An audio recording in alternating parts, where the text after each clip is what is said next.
Hello everyone, আসসালামু আলাইকুম। সবাই কেমন আছেন? আশা করি ভালো আছেন। আমিও আছি আলহামদুলিল্লাহ ভালো। আসলে আজকে শুক্রবারের দিন, ছুটির দিন, যদিও বাসা থেকে বের হয় না সব সময়, জরুরি কাজ ছাড়া।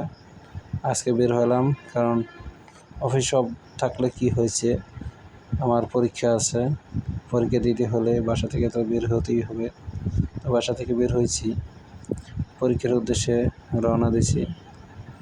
আমি আসলে থাকি গাজীপুর, আমার পরীক্ষা সেন্টার পড়ছে শ্রীপুর। আমি এখন শ্রীপুর যাব। তো গাড়ির জন্য অপেক্ষা করতেছি। ছুটির দিন, শুক্রবারের দিন, তেমন একটা যানজট নেই, গাড়ি ঘোড়াও আসতেছে না, গাড়ির জন্য অপেক্ষা করতেছি। অনেকক্ষণ পরে গাড়ি একটা পাইছি, তাও গাড়িটাও ফাঁকা, অনেক মানুষজন তেমন নাই, রাস্তাঘাটও ফাঁকা, যানজট নাই। তো গাড়িতে লোকজন কম থাকাই ভালো, গরমের দিন একটু রিল্যাক্সে যাওয়া যায়।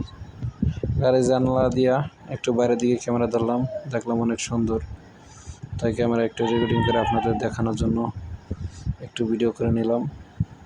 তো আমি চলে আসছি মাওনা, চলে আসছি মাওনা চৌরাস্তা। এটা আমি অটোর জন্য অপেক্ষা করতেছি, আর অটো খুঁজতে আছি, তেমন একটা অটো পাওয়া যাচ্ছে না ছুটির দিন।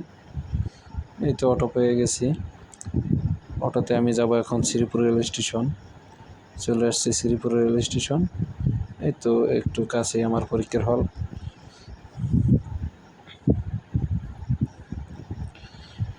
তো চলে আসলাম শ্রীপুর স্কুলে, পরীক্ষার হলে। এই স্কুলের মাঠ অনেক বড়, যদিও আমরা খেলাই নেই এখন পর্যন্ত। তো এখন আমি একটু পরে হলে যাব। হলের ভিতরে তো আর ফোন নিয়ে যাওয়া সম্ভব না, ফোন রেখে দিবে। তো এটা হচ্ছে পরীক্ষার পরে শেষে আমি একটা ভিডিও করে নিলাম, এতক্ষণ ফোন জমা ছিল। তো এই পর্যন্তই আজকে। সবাই ভালো থাকেন, আল্লাহ হাফেজ। ভিডিওটি ভালো লাগলে অবশ্যই একটা লাইক, একটা কমেন্ট, একটা শেয়ার করে যাবেন। পরীক্ষা দিছি ভালোই। তো সবাই ভালো থাকেন, আল্লাহ হাফেজ।